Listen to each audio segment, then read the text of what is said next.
Hey, welcome everybody to the third show of Rockin The Code World with dotNetDave. I'm David McCarter. I'm really glad you're here. It's an awesome, beautiful day in Southern California right now, so I hope you have nice weather where you are. I know some parts of at least America are kind of getting hit hard with some hurricanes and stuff, so please stay safe out there. And I'm really happy that today's guest is going to be Mads Torgersen. He's the lead of C# now, and so I'm really excited to catch up with Mads, asking some questions, and get your questions ready, because if you want to know what's happening in C#, in .NET 5 and C#, this is the guy to ask. So get your questions ready. There's no dumb questions. Just post them, and we'll get to as many as we can. Okay. So can you put up my slide deck? There we go. So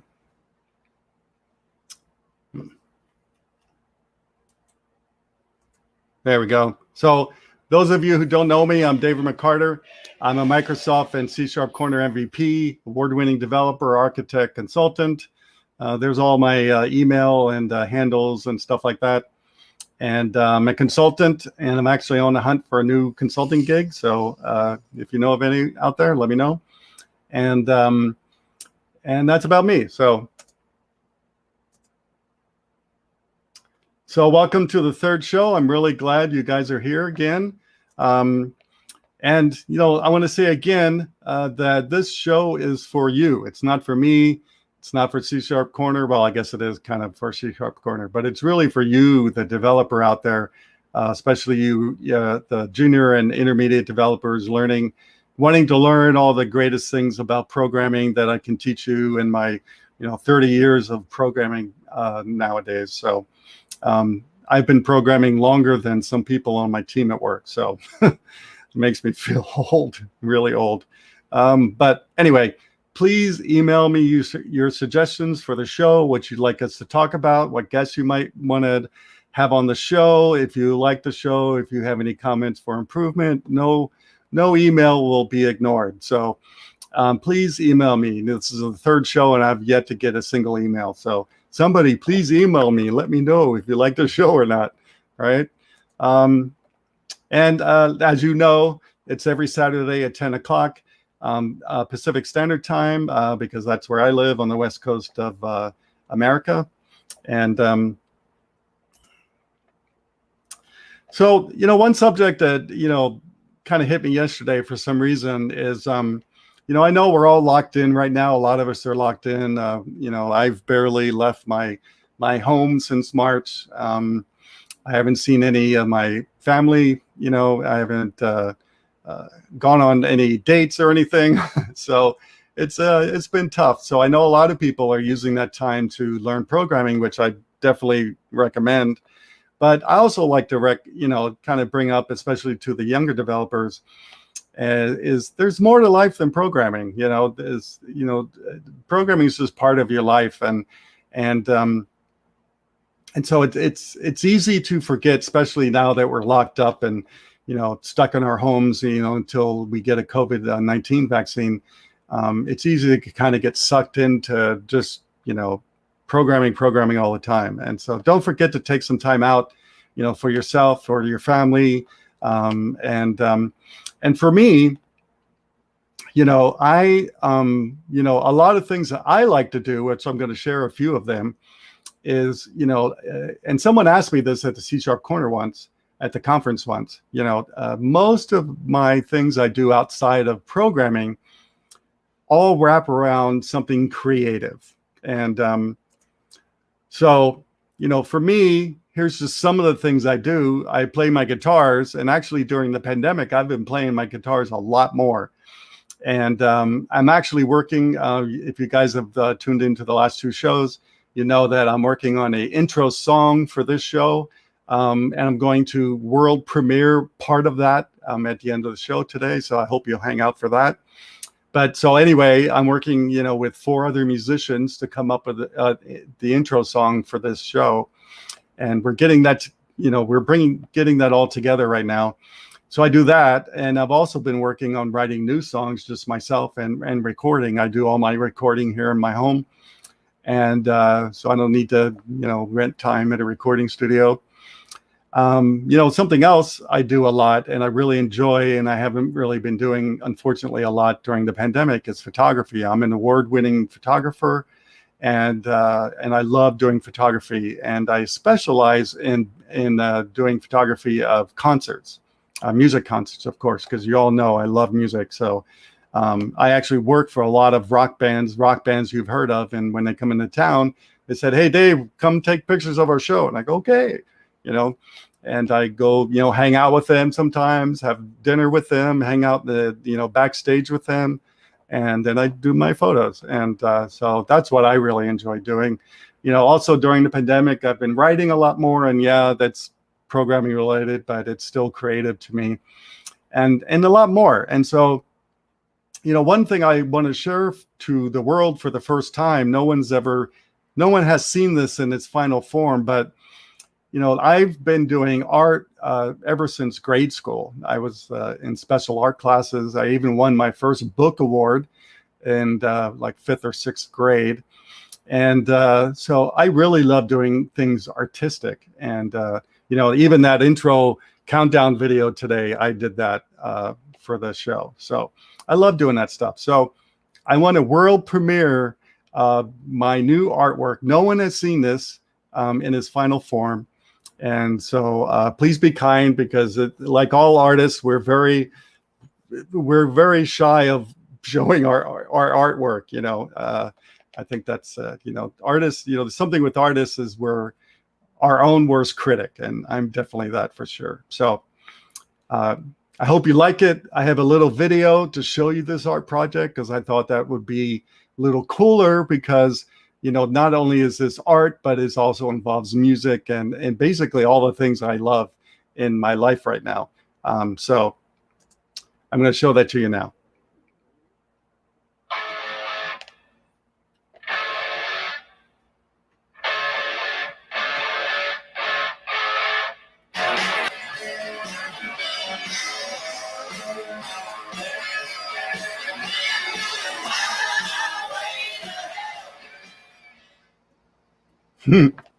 So what do you think?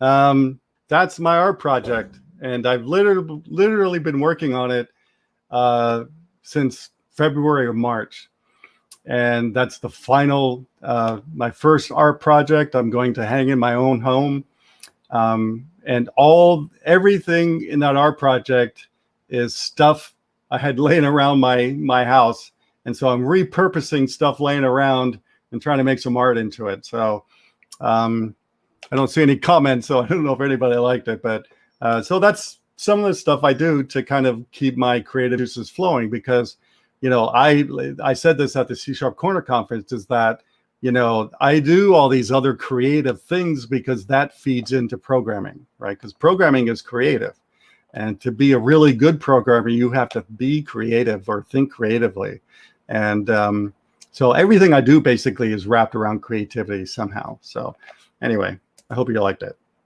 I want to mention real quick, and I'm mentioning it this week because I finished a brand new recipe for the Hello World Cookbook.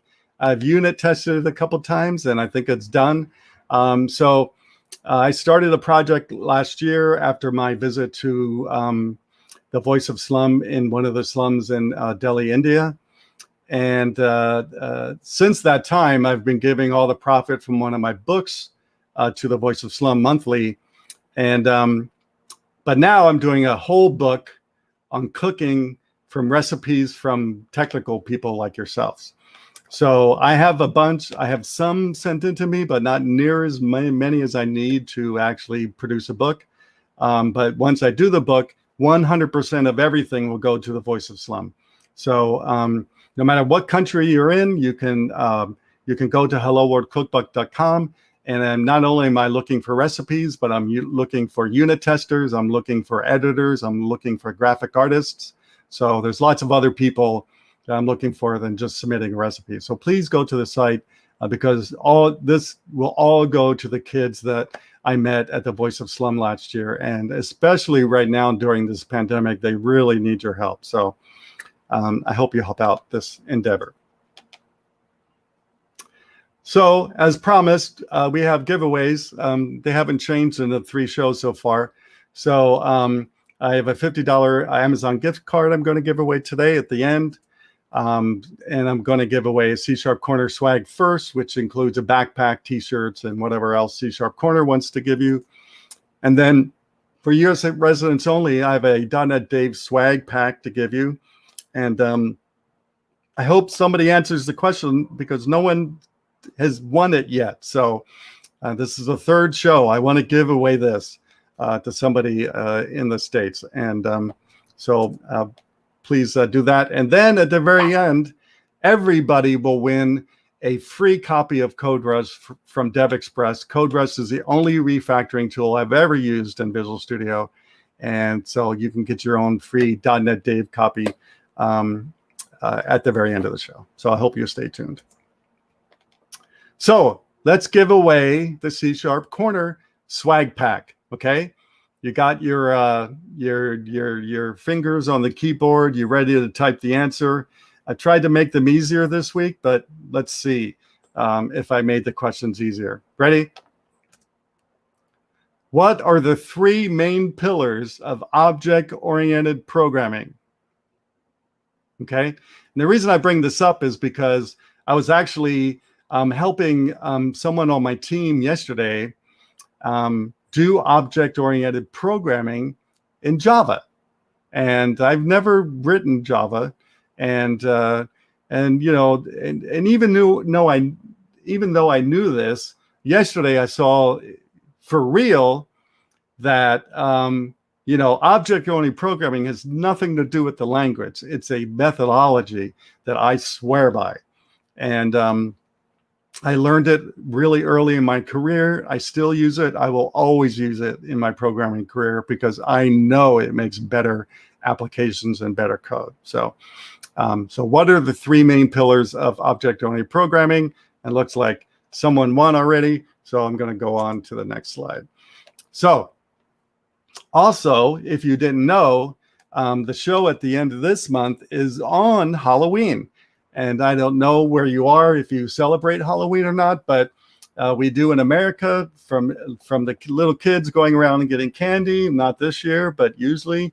I remember taking my kids to get candy, and you know, adults have adult parties and stuff like that. So, so for this year, I decided, since it does fall on Halloween, and I really never do anything for Halloween anymore because my kids are older now. I wanted to dress up for Halloween. So I decided to make a contest out of it.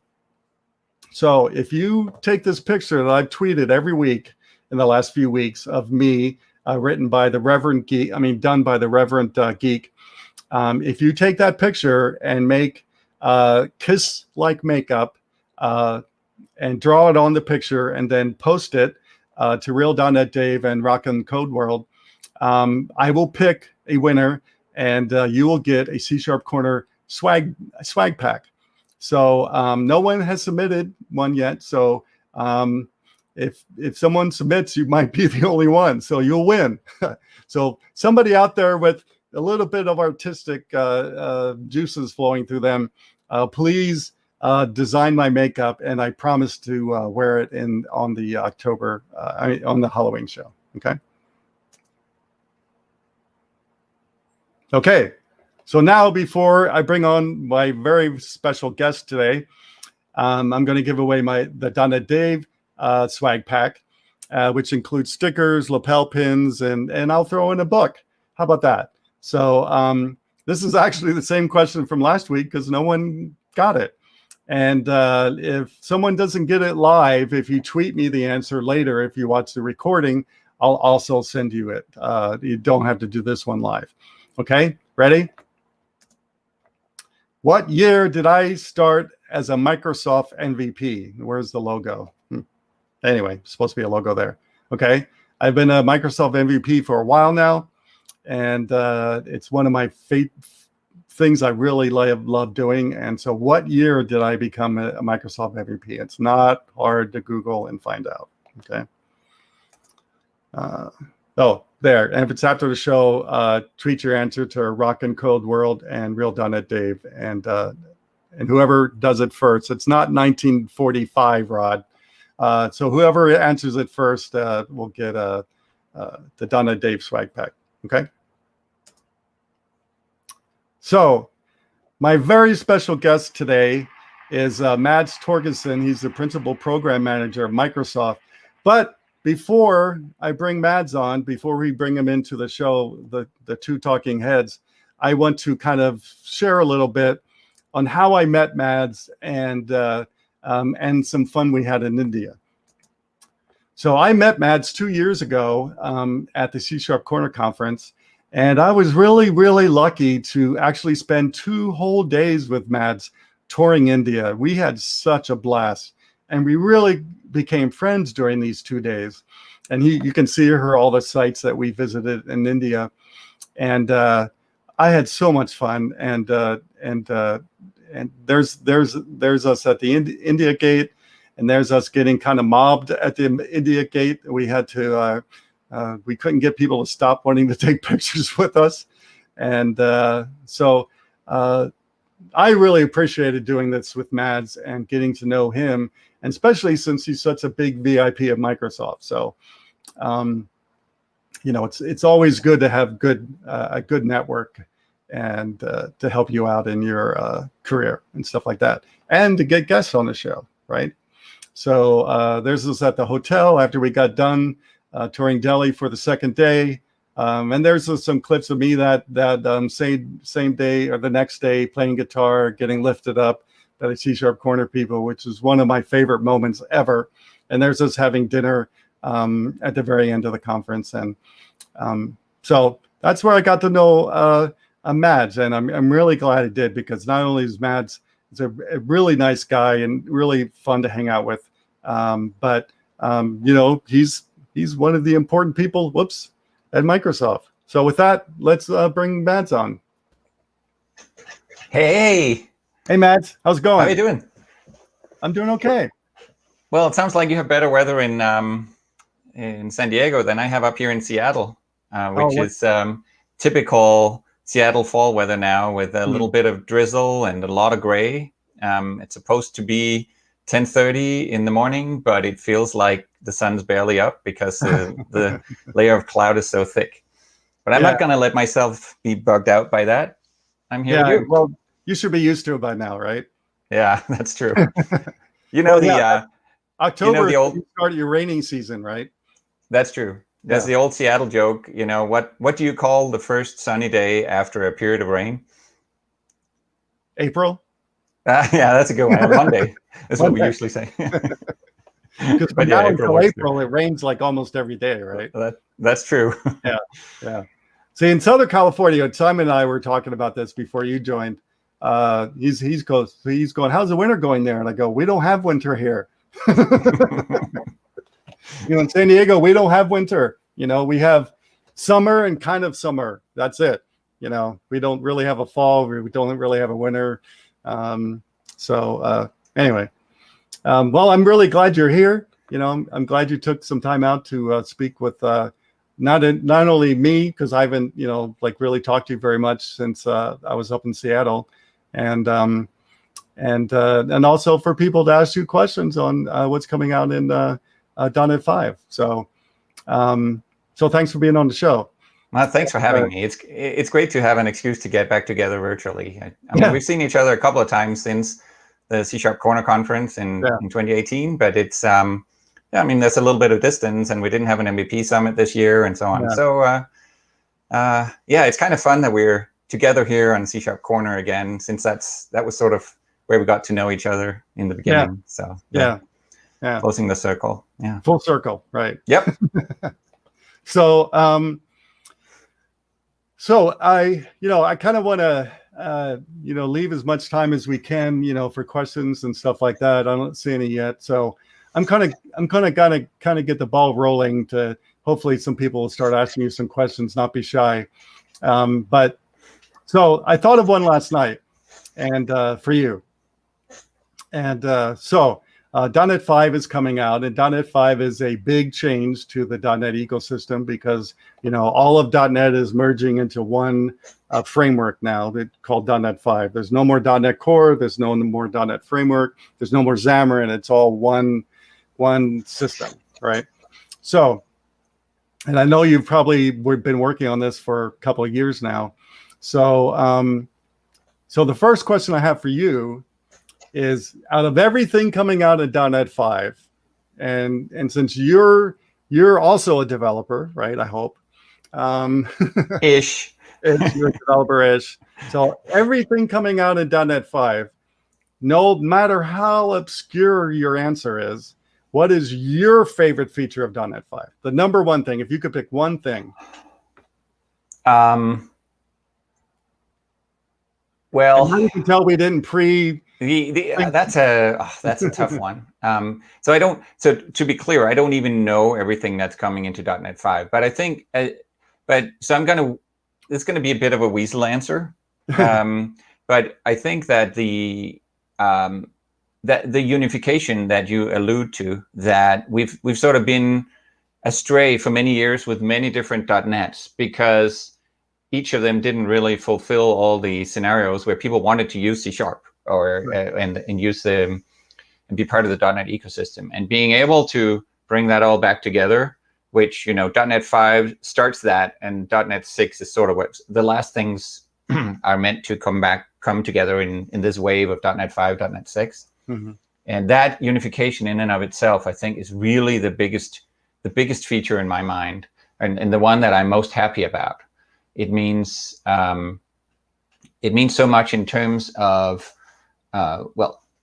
it's just easier for everyone, but it also means that we have a much easier time at evolving C# and .NET together, and we can sort of put full speed on the evolution, on the innovation, which we've spent a lot of resources, and developers out there have spent a lot of resources just dealing with there being these many different variants, and on the sort of core, we spent, as you alluded to, a lot of effort just bringing these things together. And so once that's complete, in particular when, with .NET 6, when we sort of finish that movement, to me, that sort of opens up a whole new world of, okay, now we have the platform that we always dreamt we had, that where all the moving parts are in one stack, and we can evolve things in the best way possible. That is, that opens up so many possibilities, and I'm really excited about that. And we're definitely starting to think about, well, okay, what should we do then? Even though .NET 6 is still over a year out, we're definitely, and certainly on the language side, we started like, okay, we can tinker with the runtime now. We can mess with the type system in the runtime, and it'll be for everyone. How can we make the most of that? So it's really someone who's like very engaged in the innovation aspect of things. This is such a turning point. Like this removes so many of the obstacles that have been around pretty much forever. Yeah. Yeah, I think that's my favorite thing. I've been using Microsoft products long enough that I usually do a wait and see kind of thing, but to see what really pans out in the end. But I really like the direction, and especially being a speaker and a writer and things like that. It's going to make it a lot easier for me, because I don't have to, are you talking about the .NET Framework, or are you talking about .NET Core, or are you talking about .NET Standard, or are you talking about Xamarin? I mean, now we all just have one thing, right, in the end. So I think it'll help drive, the, more adoption of .NET and more adoption of Azure and things like that. And now that you can, write C# code that runs in the browser, I mean, it's pretty freaking amazing, right? We don't even need JavaScript anymore. Well, we do kind of, but I mean, we don't need to write it, right? So, right. No, I think I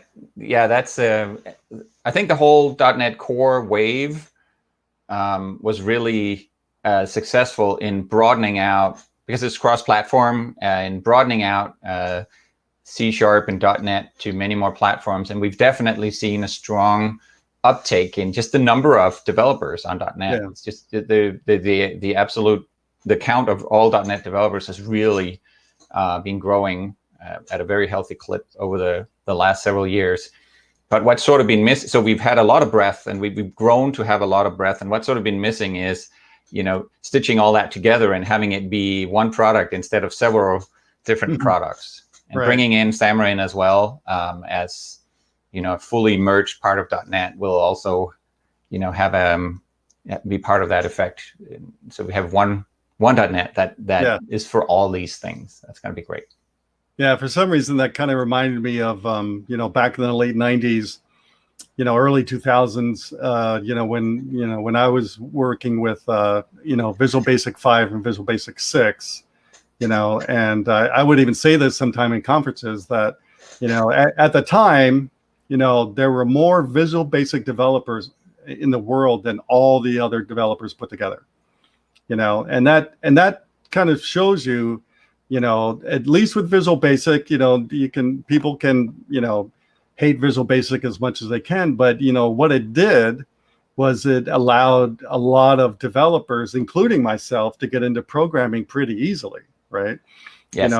With Bill Gates basically stopping, the release of Visual Basic in the early days until the components were put in, right? The third party, not only the components for Visual Basic, but that opened up the third party market too, right? And so Visual Basic brought a lot of developers, into the system, and then .NET came out, and I think things were a little more fragmented, and then with Microsoft kind of going off in different directions, that didn't help anything. So yeah, I hope this all brings everybody back together and we get more .NET developers. Right. Well, I was thinking about it this morning before the show that, I was going to talk about object-oriented programming and, me helping my teammate, with a Java program and watching, and she's new to using the Java tools, but she, when we were going through it yesterday, she kept going, oh man, this, she was going, man, I wish I had Visual Studio. I wish I had Visual Studio. I wish I had Visual Studio, because she kept saying over and over again in the meeting, where's the IntelliSense? Where's the, Yeah, it's funny how I think that in the programming language world, we've been always kind of thinking, well, there's got to be some revolution around the corner where programs stop being just files full of text. There's got to be some like graphical revolution or something in programming. And there's been some of that, but really at the core, programming is still about text, and where the revolution has been is in how you interact with that text. And instead of having structural editors or visual editors, we have that as sort of like helper tools instead, where you're not building up your program by drawing graphs and stuff, but the tool increasingly, like if people have been programming over like 1 or 2 decades and have been using tools, you will have essentially, if you think back to how well did the tool get your program, how well did it understand what you were doing 20 years ago, 10 years ago, today, there's really been a marvelous revolution there, where now you can have these very, your tool is full of high fidelity refactorings and all these things that you trust. You trust your tool to understand your code and do right by it, and you let it do more things on your behalf because it's so good at it. And that's really been where the revolution has been, and where the productivity boost has come from in terms of coding. Yeah, and using Visual Studio for like 20 years now, I guess. Having one tool to kind of do everything, is kind of, I think, is really awesome. I don't know if there's another tool out there like Visual Studio that does as much as Visual Studio does. I know a long time ago, especially in the early days of .NET, that the goal of, the people running Visual Studio were to keep the programmer in Visual Studio all day, and that's why they added, the ability to do SQL Server stuff and Azure stuff, and you can do, and then they added the news, feed every time you brought up Visual Studio, and now that's coming back, I hear, because a lot of people liked it, and so they're bringing it back. But yeah, I love Visual Studio, and when I complain about it too, but as overall, I think it's the best tool out there to do programming. To me, I mean, I think when you look at sort of the IDE abbreviation, it's Integrated Development Environment, right? And that really says it all for that. That's that philosophy where everything you want to do as a developer, you can do from in there. You're in an environment and it's integrated, right? And you're a developer. That's sort of all those three components are important to that experience. But I do want to call out that even as Visual Studio has become very dominant, and I'm happy about that because I work for the company that builds it, and I think we're doing a great job with it. But of course, a lot of people don't use integrated tools, and I want to say that there's a vast set of editors out there. Like even when you think about just the program editing part, there's much more diversity of tooling out there. I mean, okay, we have Visual Studio Code, which is just an editor and which also does a great job of that. But that's an area that in general has grown a lot, and that's that's what I find the most fascinating because, as I said, I'm only a developer-ish, and I don't mostly do actual software development. I write programs so that I can. For the purpose of designing language features. So I'm a little different there. And I'm very fascinated by that interplay between the user interactions and the language and the code. I think that's a fascinating space. And it's one that we've been, I don't know how many people know, but we started a project about a decade ago that it took a long time to finish called the Roslyn project, which was about bringing the C# implementation itself to C#. It was in C++ before, but also turning it from being sort of like a black box compiler on the one hand, and then a completely separate code base that was sort of the IDE support for C#. We turned it into this API, the full fidelity API that is sort of like a language engine that can be used for both, and that really exposes the syntax and semantics of the code for everyone to use. Right, and it itself is open source, so people can contribute more semantics to it and more features and so on. And that sort of revolutionized this whole interplay between tooling and language in a way that I haven't really seen in major programming languages before. That gave us an enormous boost when you think about the C# tooling, even in Visual Studio before and after Roslyn. There's really been a hockey stick in terms of the amount of language-based functionality, but also the quality of it, like the trust that you can put in what the editor does with your code, because we were able to create this high-fidelity language engine. And it's been very the process of writing that, designing and writing, implementing that.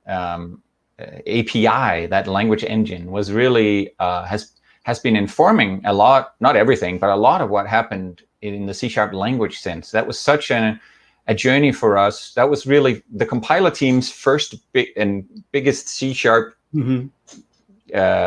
project, right? Because we've been writing in C++ before, right. And we learned so much that it's been feeding into how we design the language sense. Yeah, and I think isn't Kathleen Dollard really big into Roslyn? Is that true? Oh yeah. She's like Kathleen Dollard, who's my teammate and has been with Microsoft now for several years. She came from a background of having done lots of meta programming, right? Of programs manipulating programs, if you will. And Roslyn is that, right? It's a meta programming facility, essentially, right? You write some C# that consumes or produces C#. Right? You write a refactoring, it reads some C# and it spits out some other C#. It's meta programming, and she was really big into that, and she's continued to be a big contributor in that space.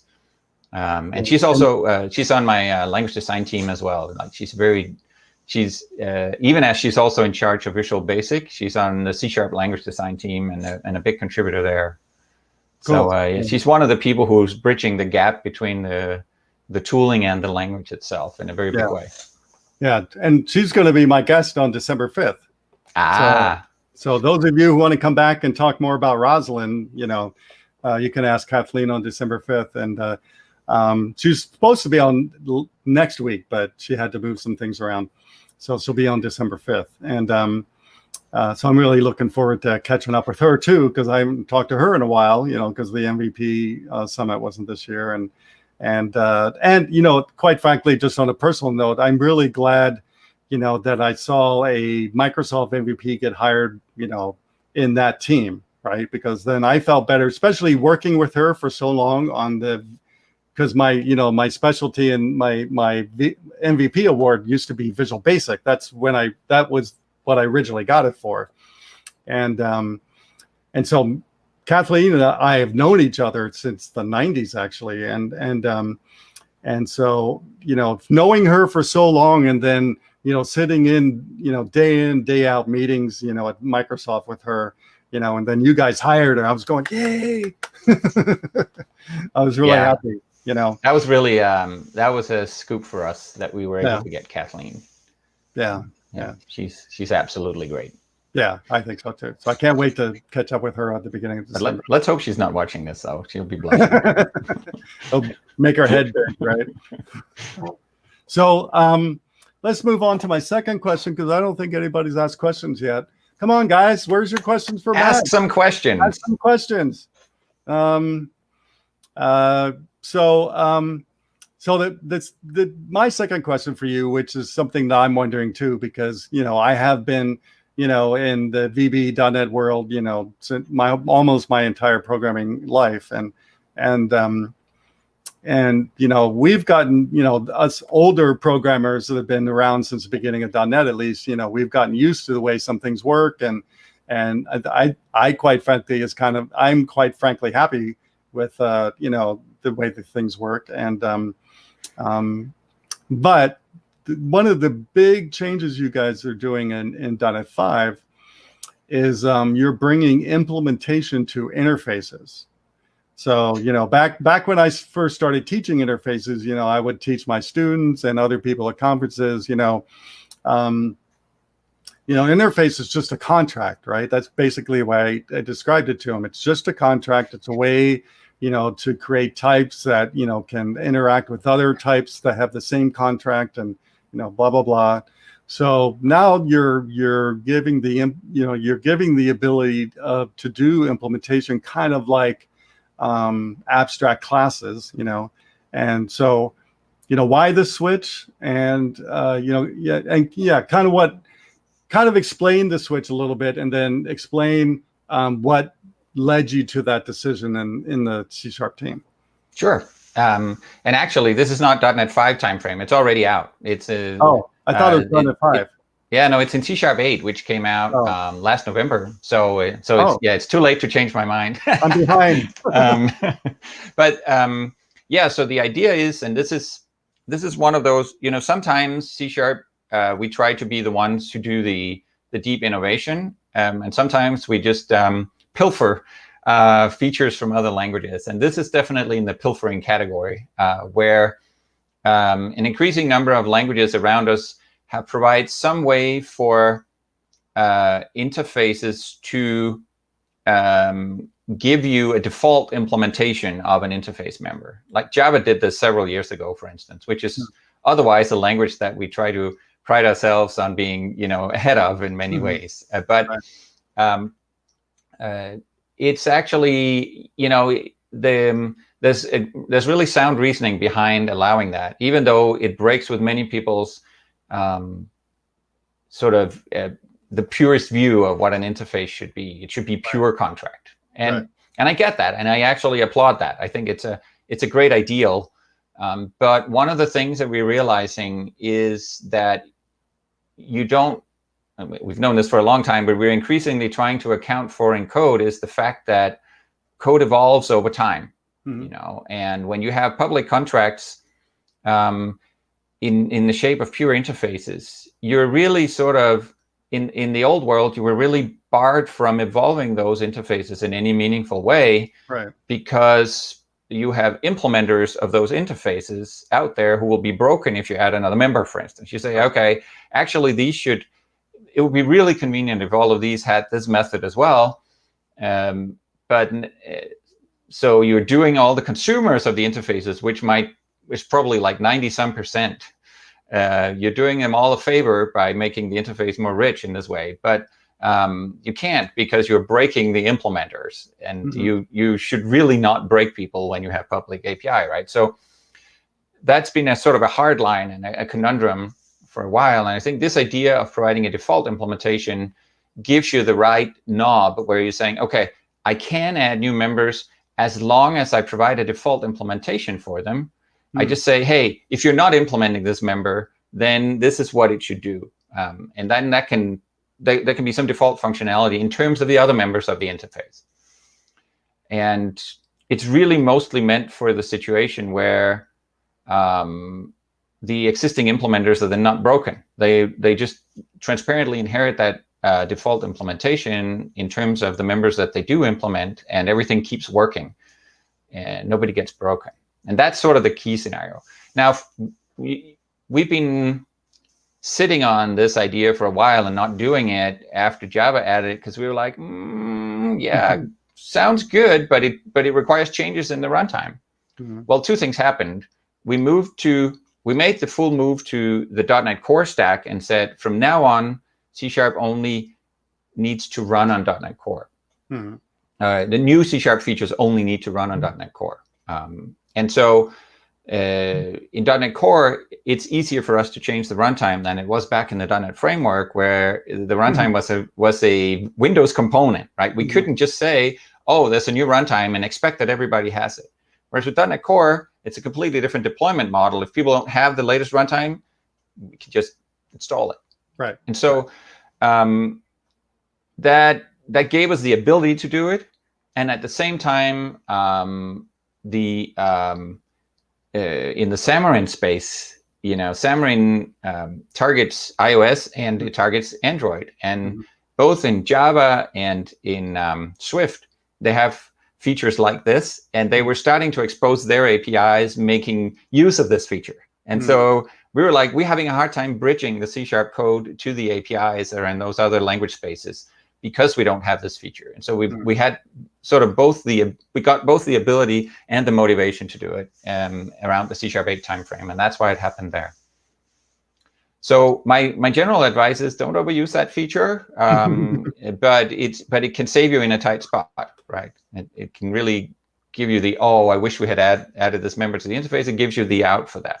Yeah, I'm glad you brought up don't overuse a feature, because unfortunately that's a lot of people do. I mean, I'm not talking about just about this change, but whenever something new comes out, everybody goes, oh, we're going to do everything like this. No, stop, wait, wait a minute, and I remember was it 10 years or so ago when some new async stuff came out in .NET, and asynchronous programming has always been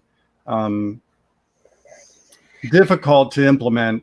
And it's gotten easier, through the last 20 years, but it's still basically what I'm trying to say is, usually when I talk to people about async programming, I tell them, please go buy a book and read it like 3 times before you even sit down and do it, right?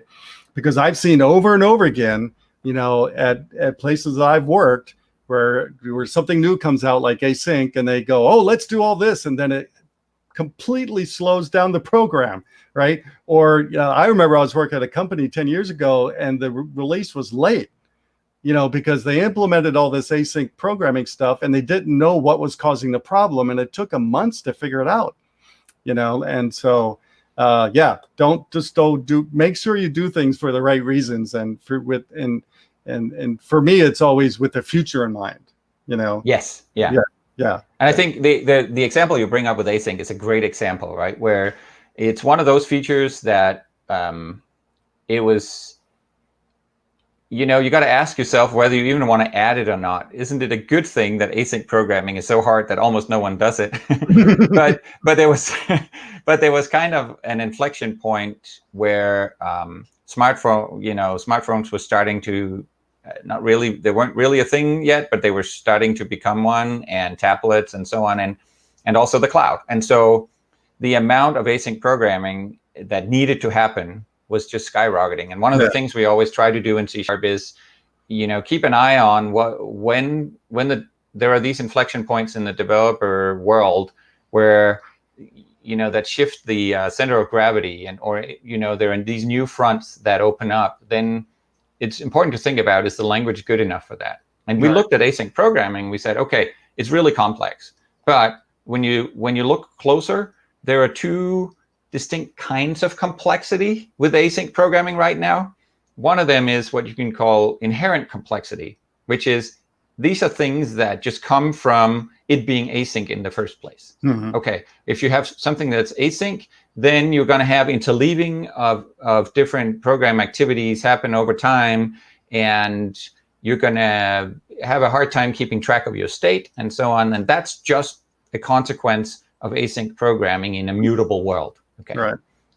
But there's also the accidental complexity, which is the complexity of even stringing together the async control flow, which you had to do by signing up callbacks. So you're sort of saying, here's a delegate to tell you what happens after this thing completes. And the structure of your code gets all messed up by that. Like, you try to make a loop where something happens asynchronously, and people are starting to build libraries that would string together lambdas for you so that you would have something that vaguely resembled a normal control flow. And we're like, stop, that's not good, right? We have control over this one. We can fix this one, right? We can fix the accidental complexity. And by, we can win back proper imperative programming that is, the strength of languages like C#, by putting this async await feature in, where if you need to wait for something, you just do it with a keyword, and then everything that happens after that, even if it's looping around and doing the same code again, becomes the callback transparently behind the scenes. Right. And that took away the accidental complexity and made async more approachable. But it doesn't take away the inherent complexity. And now many more people are able to get to the point where they have to deal with that. Yeah. And that causes its own problems. And it's not. And so in a sense, we made it too easy. But on the other hand, once you get it, you have a shot at actually writing maintainable, clean and beautiful async code. You just have to understand the additional ingredients that go in, and the inherent complexity of the problem. Yeah, and while you were saying that, what I was thinking was, I think this is a good recommendation for anybody using anything in programming in their programming life, is that, you can write syntax and, press run and it runs, right? But, if you really don't understand what's happening underneath the covers, right, then you're just spitting out code and you're going to get yourself into a mess. I've seen this happen over and over and over again, right? Where people don't understand what's happening, right? And even with, the improvements with async and await and things like that, it's still happening, right? Yeah. And so when it comes to things like that, people, please read some books, take Pluralsight courses, something before you sit down and start doing it, because async, right, multi-threading programming is still, it takes a lot more thinking than I think a lot of people realize. So we got our first question, finally, because I was going to have to ask you another one. Are there any push for properties to be async? We haven't looked at that. I guess we could. I think that the closest you get is, like, if you want to write an async property, first of all, they would have to be getter only properties. Yeah. Right? It doesn't make sense to have a property that asynchronously computes its output, but also takes input, I think. Yeah. So you can make an async getter only property today. In a sense, it's not supported by the syntax, and we could make it supported. That's maybe something to consider. But the way that you then do it is that you have a property that returns task of t and task of the result, and then you produce that task in the body of the property. But yeah, I guess we could make that a little more supported. We haven't really had much of an ask for it, so we haven't gone for it. Well, John, even though we're running up kind of short on time, John, if you want to post in the comments why you're looking at having an async property, because quite frankly, I've never even thought of doing an async property, because whenever I think of async, I just think of methods, and so I'd be interested to know why John needs that. So, right. If you don't get to it here, chase me down on Twitter. You can see my Twitter handle right there on the screen. So, and I'll follow up too if you put your reason too. So, right. I don't know if you're going to know this question. I just was curious about this, and the only reason I'm asking you is because I forgot to ask Scott Hunter.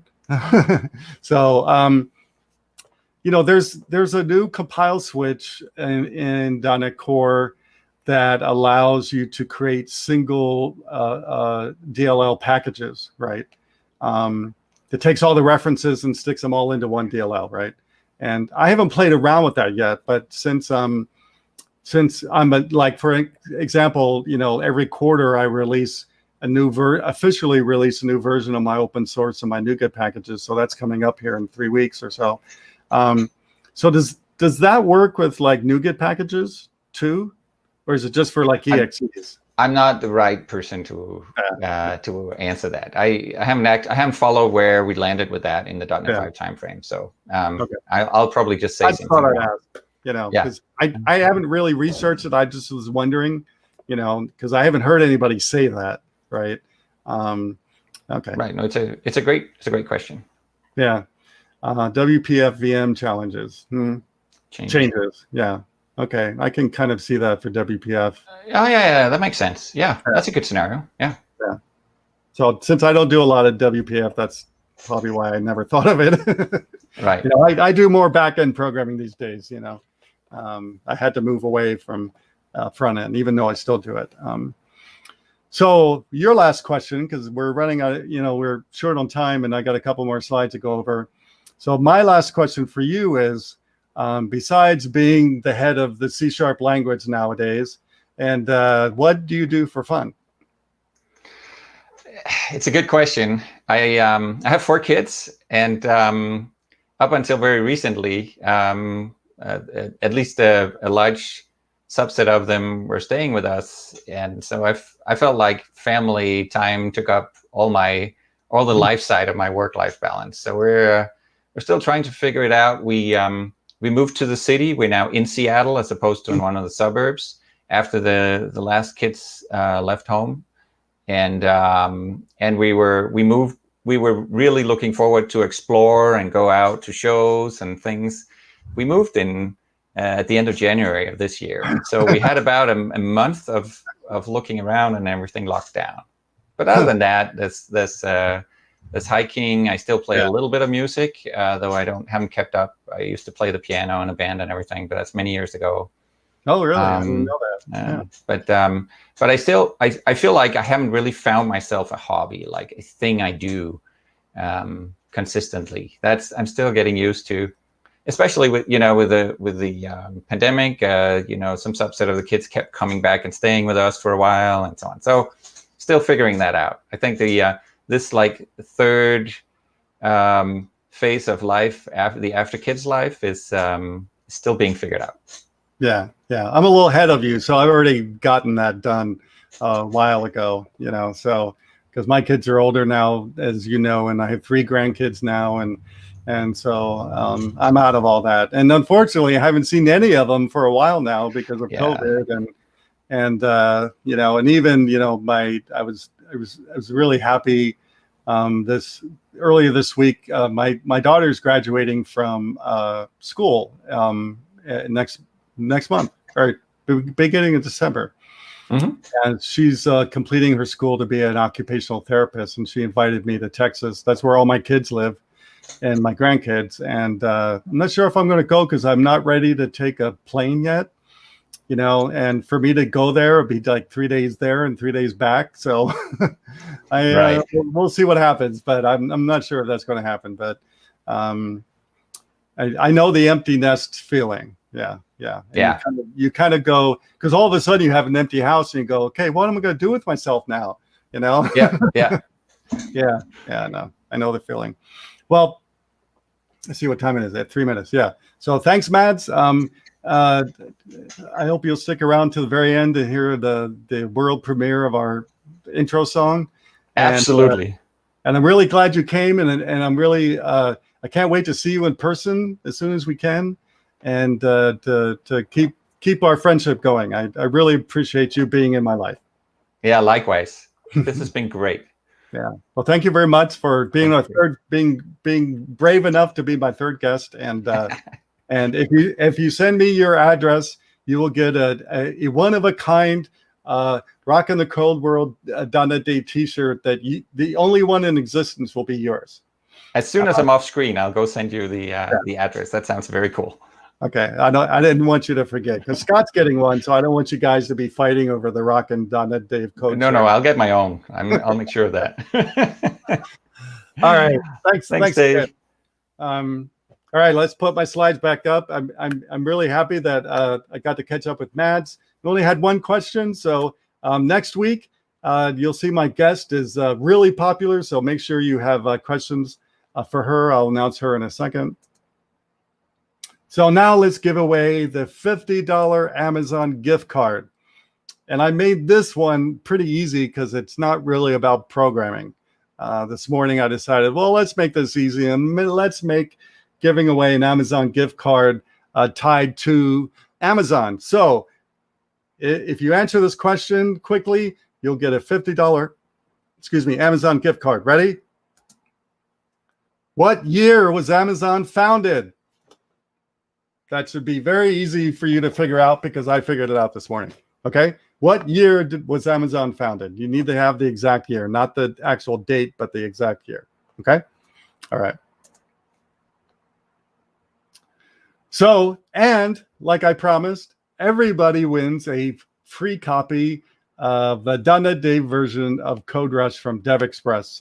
CodeRush is a refactoring tool. Yes, Visual Studio has refactoring built into it, but it's nothing like what you get with CodeRush from DevExpress. And as I mentioned in the show, that it's the only refactoring tool I've ever used in Visual Studio, and I love it.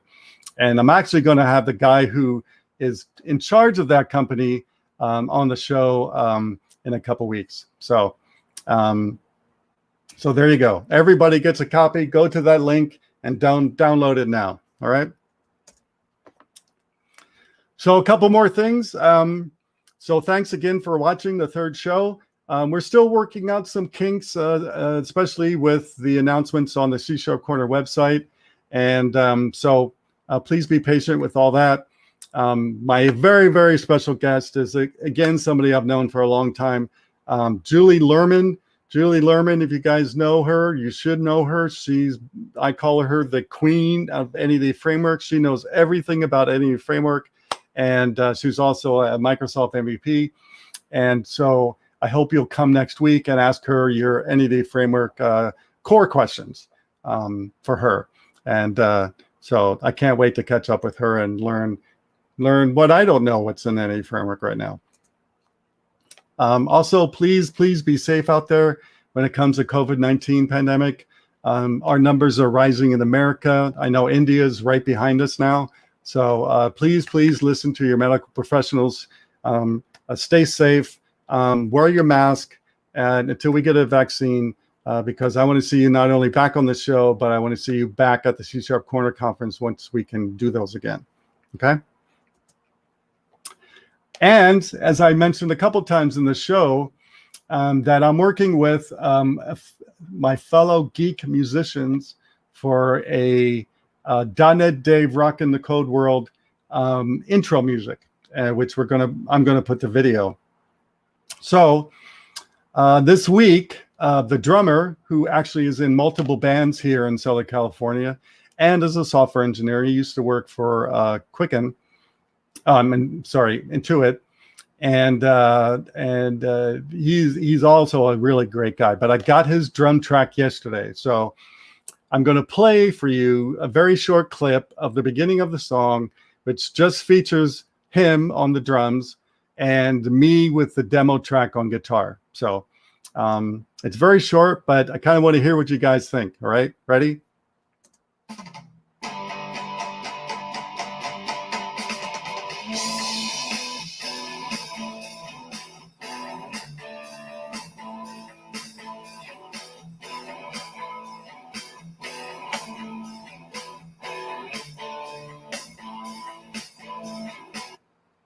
That's all you get. So we're still working on it. I wish I could have played the end because the end got one of those big gongs at the end. I had Jeff add that at the very end. So hopefully next week, maybe the week after, we'll have the final song for you guys to hear. It's going to include, multiple guitar players. Alan has been speaking at the CSharpCorner on bass. Jeff, my friend, on drums. Me on guitar, of course, and my friend who's watching the show right now doing some little bit keyboard work. So hopefully I'll have that done. And please email me with your suggestions about the show, who you'd like to see on the show. I haven't gotten a single email yet. So somebody please send me an email and say, hey, Dave, I watch your show. I like it. Something. All right. And with that, that's the end of this week's show. And I hope to see you back here next week where I interview Julie Lerman. Thanks a lot and take care. David, you forgot to announce the winners. No, you were supposed to announce the winners. Okay, so we end the show. Huh? So okay, we go ahead and announce it, right? So we have Okay. we have a few answers coming from the viewers, and I think many people have answered. John has answered. Then we have Santosh, we have Shweta, and we also have Rajesh, and many people answering it. But I think someone who is very consistent. You have to pick the first one who answers. Okay, so the first one who answers is John Peter. He says with 1994, and I think that's the right answer. That is the right year. That's the right year for Amazon. Who answered the first one for the CSharpCorner one with object-oriented programming? I think I have to go around. I have to find it out. C#. See, we're still working out the kinks, guys. So I think for your MVP award, it was Shweta. She answered that you received the MVP award in the year 2016. 2006. Wow, somebody actually got it. It's 2006. Right. Yes. Right, and Shweta also got the Amazon answer right. So even that's true. Shweta, I think, also answered encapsulation, inheritance, and polymorphism. So one person won all 3 prizes? No, I'm just letting you know. I'm just letting you know. I mean, not everyone won it. So we just go direct to CSharpCorner and we'll just give away your goodies, and that's how we do it. All right, thank you, everyone. Thank you, David. Thank you, Mads. I think you both put up an amazing show. I'm looking forward to the next week, Thursday and Friday, and I think we have this dotNet virtual conference coming. It'll be almost like 7 to 8 hours each day. And thank you so much, and have a great weekend ahead. And see you soon. See you later, guys.